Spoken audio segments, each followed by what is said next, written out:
So hello and a big warm welcome to you. My name is Marion Rose, Ph.D. I'm a Level 2 Aware Parenting Instructor, and today I have with me Aletha Solter, Ph.D., founder of the Aware Parenting Institute, and today we're going to be talking about screens in aware parenting. So welcome, Aletha.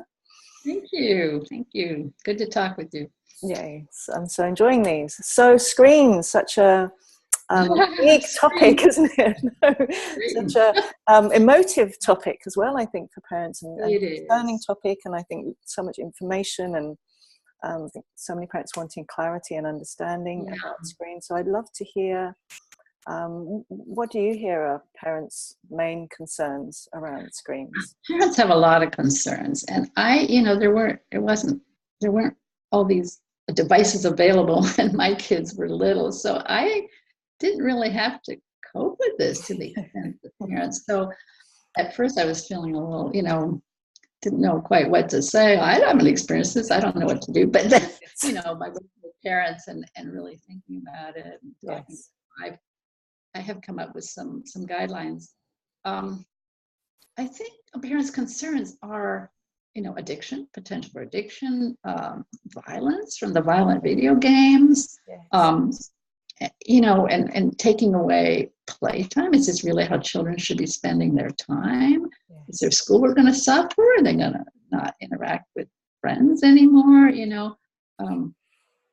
As they get older, parents worry about who are they meeting online, and then also online bullying, some people, temptation to post nude photos, to look at nude photos, getting information they might not be ready for. There's just a lot of concerns. There's so much you can do with these devices. And they are addictive. They are. Yeah. So should we send out empathy and compassion to all the parents and carers and anyone who's listening? As you speak, I'm like, oh yes, there's that, and there's so many things, aren't there, that are really valid concerns for parents to be. Let's do that. Yeah. Empathy. It's empathy. Parents out there who are coping with this issue. It's hard. It's a difficult issue. Yeah. And as you say, it's really new. I mean, we've had increasing screens over the years, but we're really, parents of this generation, really facing something entirely new. Yeah, right. Yes. Yeah. So I'd love to hear what you say. You've come to these recommendations and ways of seeing things. What do you, what's your view on screens for children? Yeah. How do you see it? I researched this issue, looking at the studies that have been done when I was just writing my newest book, Cooperative and Connected. So there was a section in that book on screens, and this is for ages 2 to 7, 2 to 8. So apparently there was hardly any educational value for any kind of screen use under the age of 7 or 8. In fact, there's some really negative consequences. The more children use screens, the lower their, academic achievement, the lower their verbal abilities, the lower their attention span. Violent video games do seem to create more of a tendency towards violence, aggressive behavior. Should we send out some more compassion to parents as they're listening, and empathy? Like, if you're feeling worried right now, there are things that you can do, really, because that's what you're going to be sharing. Yes. So my recommendation, and this is probably unrealistic for many families, no screens at all until the age of 7 or 8. No TV, no devices, nothing, no video games until the age of 7 or 8, because it's really not what young children need to be doing. So, and so if parents do have screens, to balance that, and some schools use them from ages really early on, to balance that with active activities, real life activities, real games, old-fashioned board games, have family game nights, real games, not video games, to just try to balance that. I think there's a temptation to use screens as a babysitter. They do keep our children somewhat mesmerized, occupied, and I understand, parents are busy and it's very tempting, and I don't want anyone to be hard on themselves. I certainly would have been tempted. I know when my kids were little, a half hour, how could that hurt? Kind of this thinking, you really need to make some phone calls. I really need to. And I don't think a half hour here and there is going to hurt. I think there's I'm trying to counteract the misperception that these devices are educational for children. Yeah, they're not. After the age of 8, children can benefit in from the educational activities, educational learning games and activities on screens, on devices, but not before the age of 7 or 8. So, so I think that helps.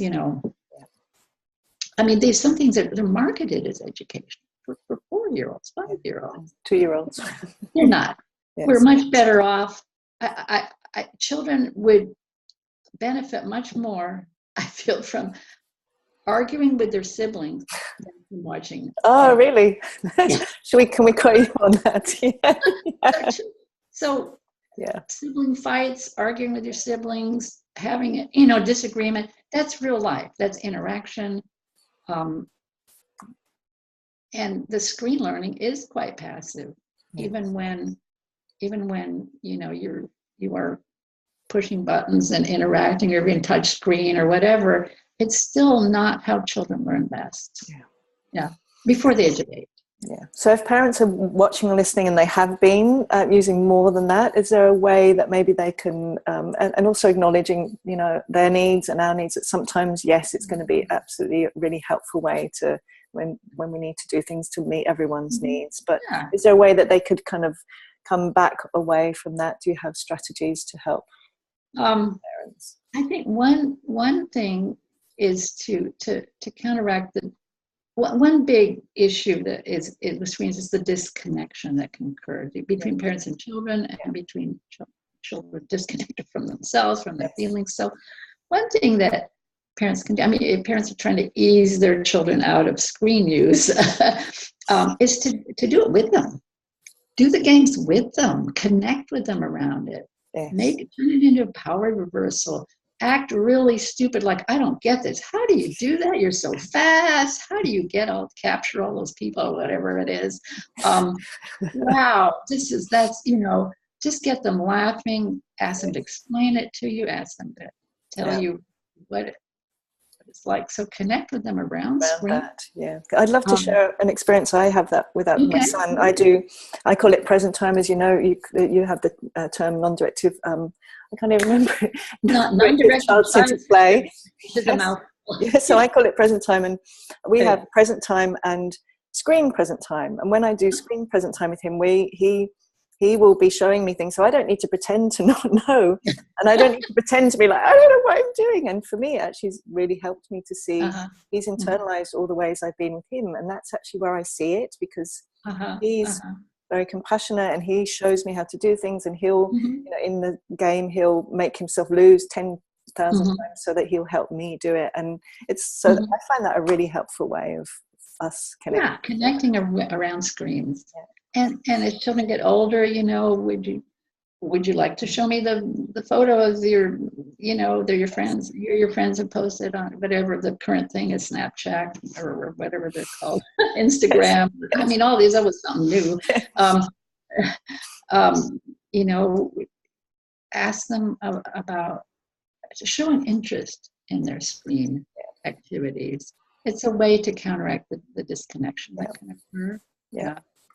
So helpful, isn't it? So connection's one of the ways. Other ways to help. Yeah. Well, look for what needs are being met. What are children's needs around this? What do they need? Maybe it's just stimulation. Maybe it's entertainment. Maybe they're learning something. Yes. Look for additional ways to meet those needs. Our needs. Yes. What about our needs? We need time where children aren't bothering us. Maybe look for other ways to get that need met. So kind of looking at needs can be helpful. Yeah, too. it's so helpful, isn't it? So it's really applying aware parenting is like what's really looking at those 3 reasons, what's going on here. Are they learning things? Do they have needs here that I can meet in other ways, or they can get met in other ways? Or do they have pent up painful feelings that they're using to repress through the screens to repress those? Yes, and that can happen with screen use. The children who do get addicted, very often it is children who they do have unhealed trauma or stress often, and they would benefit from more listening and more crying probably, or it's covering up. Maybe they have social anxiety, or they don't have any friends, or so that's kind of a crutch that they turn to, a distraction to kind of mask what their real needs are. So I think it's important to be on the lookout for that. If children are really not doing much with friends, if their homework, I'm talking about older kids now, their schoolwork is suffering, if their health is suffering, certainly we need to intervene lovingly, but sharing our concerns and say, one thing I suggest is just try to encourage your child to try an experiment. Let's just try one day with no screen use. Unless they have to use it for school. And more schools now are giving homework that's done on screens through the internet, whatever. But unless it's homework or something, no screen use for anyone in the family unless it's work or school related or necessary communication. And how about maybe let's try 1 week, just see how it works, how things go, just as an experiment. Yes. Or 1 day with no screen use and that 1 day with unlimited screen use. Yeah. And then talk about addiction. Say, okay, how did that feel? How did that feel? Yes. Do we need to have an agreement here? And with older children, parents can actually come up with a contract. Yes. Okay, let's work this out. Let's figure out something reasonable. You've seen what can happen when there's no limits and it's hard because it's addictive. Let's talk about what's a reasonable limit. Yeah. And get the child to agree to a contract. I call it a screen use contract. Yes. Okay, so 1 hour a day on school days, unlimited time on Saturday, nothing on Sunday. Sunday is family day or something. A family might come up with that. I do think children need help around this. I don't think it's helpful to stand by and let them do it because it is addictive. Yeah, so isn't it? Yeah. I mean, it's addictive for us. We need to look at our own screen. Exactly, as well. What kind of role model are we? Yes, exactly. I mean, if we're, we can have rules, no screen use at the dinner table. Yes. You're sitting together and everyone's on their little devices. That's not very connected, is it? Very connected.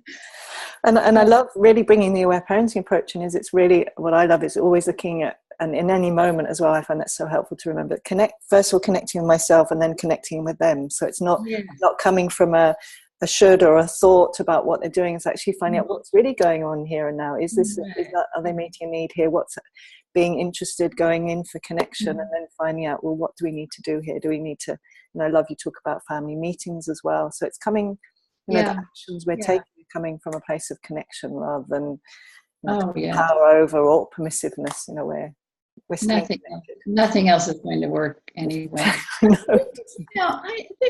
There's parents who take away the screens and take away the phone, the smartphone, but children, I think we can accomplish the same thing by saying, let's just try an experiment and try this for a few days without using it, whatever. The authoritarian approach, children are just going to do it without getting caught, or they're going to go to their friends and use devices there or there.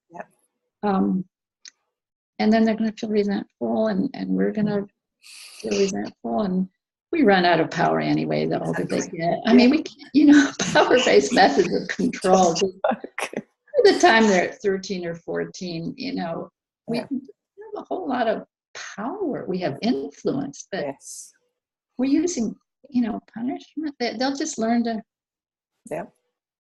hide. Stay away more. Be more Yeah, disconnected from us, won't they? exactly. Yeah. So we need to, as with everything in this approach, we work with children, not we don't do things to them. We work with them. Yeah. Such a lovely approach. And I also love one of our other conversations we're talking about, kind of like an experiment, and each day is a new experiment. I often see it like that. Well, let's have a go at this. Well, as a family, why don't we have a go at this, and we'll see what happens, and we'll all observe, and we'll all, and then we can go back to the drawing board and do something else. And that's usually what happens. So it's a constant, and as they get older and things change, we need to change things. So one more thing, I think children, as they become older, they do need information for safety, like meeting people online. They should be giving nothing more than their time zone. That's all you need to play a game with someone else. Your time zone, not your name, not your address, not your phone number, not your location, nothing. Yes. So we do need to, we don't get together with people we meet online. Absolutely. Yeah. And I think we can give that information lovingly. And they'll understand we have their best interest at heart. Yeah. And as you say, the more connected we stay with them, and the more this becomes discussions and trying out things and contracts, the more they are going to tell us what happens, and they're going to be engaged and share their concerns rather than going off and doing those things without telling us. So so helpful. Right. Did you want to share anything else about that? We were talking a little bit about differentiating between when it's meeting need and when it's more of a repression mechanism or control pattern. Did you want to say anything about that? When it becomes a repressing mechanism, control pattern, an addiction, basically, I think the key is really looking for disconnection, and then sometimes it can look that way, whereas they're just trying to get to the end of a game, and after they mastered it, they're willing to take a break, So there is, I think we need to be aware of, if there's a contract 1 hour today, they might prefer a contract where they accomplish a certain level each day, or whatever kind of activities they're doing. I'm thinking more of these video games, or they finish an episode, or whatever it is. Okay. Rather than an actual time limit. So it can look like addiction when it isn't. But I think it's important to really, really be on the lookout for a child who's disconnecting from life, basically. And I think it's worth, bringing it up then and really trying to help that child. I'd love to share a couple of things I found helpful as well. Is the same with any I thought of it like it's like any repression mechanism or control pattern is, observing those kinds of things. Are they suddenly wanting to go on the screen when they feel clearly upset or they fall over? So that's a really clear sign. Or another thing I found really helpful to watch out for is, particularly with my son, is how is he afterwards? Is he connected? Is he, is he making eye contact? How does he feel in his body? Is he feeling relaxed, or is he, and that was also a really helpful thing to really observe.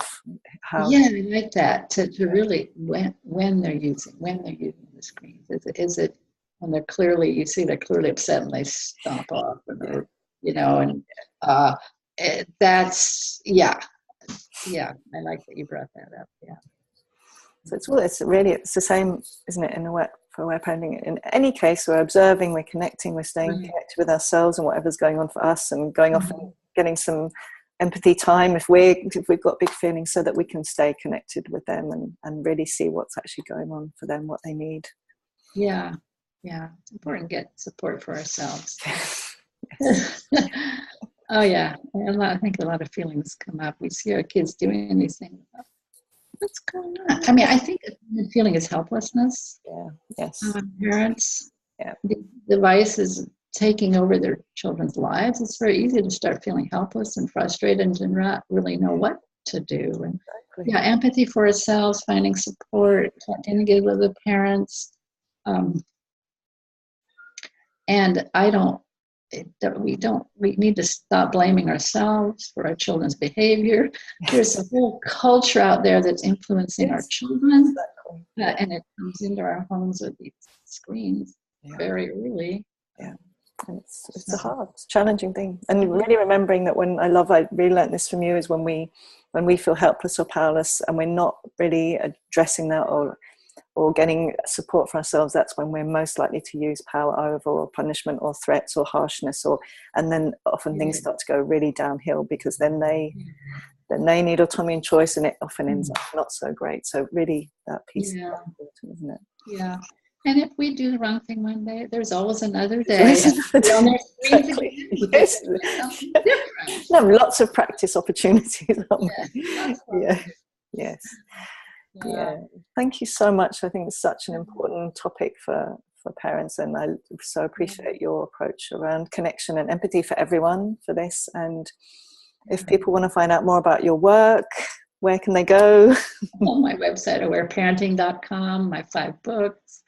The screen time section is in Cooperative and Connected, my most recent book. There's also an article on my website called Coping with Teens and Screens.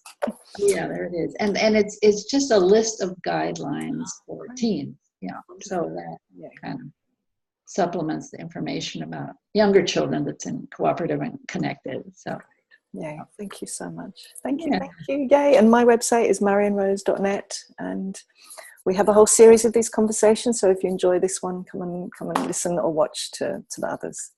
Thank you, Aletha. I look forward to the next time we talk.